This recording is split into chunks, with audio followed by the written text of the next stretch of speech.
Hey guys, Diego with Russ Darrow, Chrysler of Madison again, and today I'm going to go over the differences between having your windows up and having the AC on and how that affects your fuel economy. So a lot of times folks tend to roll down their windows and drive with no AC on. A lot of people call it the sweat it out method, just to try to save a little bit more on their fuel economy. And then we have folks who decide to roll the windows up completely and blast their AC. So there's a lot of misconceptions on which is better than the other, but realistically, from studies, there isn't much of a difference unless you really crack down the numbers and try to get down to the very precise deep bottom of it. You really don't see much of a difference. In regards to the AC being turned on and how that affects your fuel, it doesn't really eat up too much. It's going to take a small load from the engine, which is going to cause some consumption of fuel, but rarely will it cause much of a difference in your fuel economy. As far as the debate between which is better for your fuel economy, AC or the windows down, it's not going to really make much of a difference whether you do one versus the other. I have a few other practices that would help benefit your fuel economy. The first one being just making sure that your tires are filled appropriately. So when you have low tire pressure and they're not filled up correctly, it'll start to make some rolling resistance, which is just gonna, set the car back a little bit and not allow it to drive properly, which will eat at your fuel economy.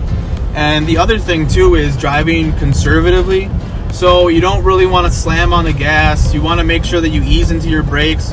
So just making sure that you're driving pretty much like a grandpa.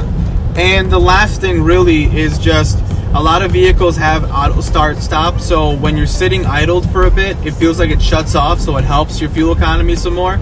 So a lot of times what they recommend, if you have older cars that don't have the auto stop start, that when you are sitting at a red light for a minute, you can just switch off the ignition if it's appropriate and it's safe enough to do so. And then that will obviously help a little bit with your fuel economy.